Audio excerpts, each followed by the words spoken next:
Hi, everybody, and welcome to Powerful, Preeminent Presentations, Public Speaking Essentials to make your remote lectures pop. I'm Dr. Jory Basso, and I'm an associate professor at Southern California University of Health Sciences. That's a picture of me when I was in a stand-up comedy contest. Talk about public speaking, the ultimate challenge.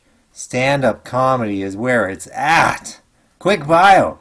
As a child, I was really into athletics and science, wanted to be a scientist when I grew up, so I became a chiropractor and sports therapist. I had a clinic in Toronto for 13 years, integrative health clinic inside a gym, and then I sold the practice and moved the family to California, where I'm now teaching full-time at the Southern California University of Health Sciences. Now, what are you so afraid of? Many of you have already heard this, that people are so afraid of public speaking. So there was a study here, it was in the Washington Post from Chapman University, which is in Orange County here, and it said the percentage of Americans who say they fear public speaking is actually higher than all of the other ones listed there. Heights, bugs, snakes, other animals, drowning, blood, needles, claustrophobia, flying, strangers, zombies, darkness, clowns, and ghosts. So 25% of Americans are afraid of public speaking. Let's make it so you're not so afraid to do your public speaking, and let's give you 9 public speaking essentials.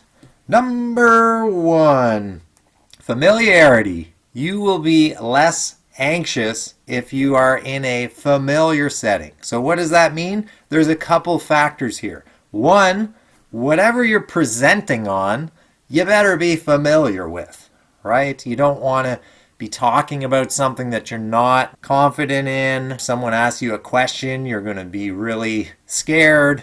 Be familiar with your content. But in addition to that, I'll give you an example. I once did a health talk at a major bank in Toronto. Ahead of time, I set it up so that I could go see what room I would be presenting in. Look at the tech setup. Do I have to bring my own laptop? Will I be using theirs? Do I bring a USB key with my slides, or can I email the slides to someone? What's the mic situation? What's the lighting? What's the room size? How many people are going to be there? The more unknowns that you can eliminate, the less anxiety you will have. Number 2 is breath. When people get anxious and nervous, they tend to do the very shallow breathing, bringing the air into the upper chest rather than down into the abdomen the way nature intended. So, what is a really easy way to fix this? Focus on 3 deep breaths. Take the breath in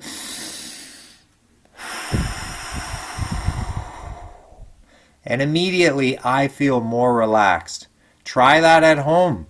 Anytime you're feeling anxious, try and do 3 deep breaths. What that does is it helps calm down the sympathetic nervous system, the fight or flight mechanism that gets us all stressed out. Number 3 is humor. Laughter not only helps relax yourself, but it relaxes everybody who's listening to your talk. Obviously, there are limitations here. You don't want to overdo humor, and it's context dependent. So if you're at a wedding, maybe you can throw a little more humor into a speech, but if you are teaching a human biochemistry lecture like I do, then you may want to dial it down a little on the humor, but a well-placed injection of humor can really refresh the audience and relax everyone. Everyone has a good laugh. So definitely try and use humor in your talks. Then we have number 4, which is level yourself. Now, what does that mean? It means that we're all in the same boat. I don't know if you're a comedy fan or not, but I went to a lot of stand-up comedy in my time. And the worst feeling is when someone is bombing on stage. I don't think many people enjoy watching that. And part of it is you're probably feeling empathetic towards that person. You don't want them to bomb. You don't want them to fail. And it makes you feel really uncomfortable too. So the way to think of it is everyone is rooting for you. They want you to do well. They don't want you to bomb. So we're all in the same boat here. Number 5 is confidence. Fake it before you make it. An example of this was many years ago. I was teaching at a college in downtown Toronto, and they called me up on a Friday afternoon and said, can you teach physics for the life sciences on Monday morning at 8 a.m. because our professor has left the country and we don't have anybody. So we thought, could you do it? In my head, I was so panicked, but I accepted. And then for that weekend, I was trying to prepare. I have never taught physics before. I wouldn't say that I'm a physics expert by any means. So I tried to prepare, but I didn't have access to the slides. I wasn't able to contact the instructor to find out where they were. I didn't even have the textbook. Now, what I was able to do is talk to another instructor who put their textbook, a different type of textbook, in my mailbox so that at 7 a.m., on the morning that I was to teach, I had to scan through that textbook really quick and just try and come up with some kind of lesson plan for these students. So when I walked into that lecture, I was so nervous and afraid. It's the most anxiety I've had for a presentation before. Threw some humor in there. I tried to fake it before I made it. And as the lecture progressed, you could see that I was winning the students over. And by the end of it, I had a couple students come up and say that was the best physics lecture that they had had. The bottom line is sometimes you're not able to prepare, but even if you don't, you need to try and fake it before you make it.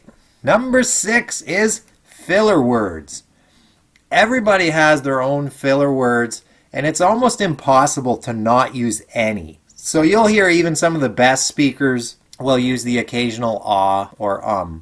But we've all experienced a situation where it becomes very distracting if someone just keeps saying or ah. It becomes very distracting and they lose their effectiveness as a communicator. The key is to recognize what your filler words are, and instead of always trying to do run-on sentences and fill all of the void, it's okay to pause every now and then. Which leads us to number 7, pauses. Let the message sink in. It's okay to pause for a moment, especially after you make a really important point. Pause.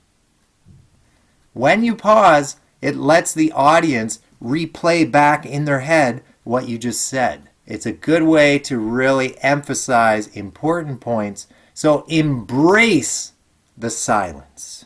Number 8, we have gesturing. Keep the listener engaged. Now, no gesturing at all is not great. Over gesturing while you're talking is equally not great. It can be distracting. So we need to find that fine balance between gesturing and not overdoing it. So moving around a little bit. When I'm teaching in a classroom, I like to walk around. That in itself is good instead of just being stuck at the podium. So some movement while you're presenting will help keep the listener engaged. And number 9, we have vocal variety. Keep the listener focused.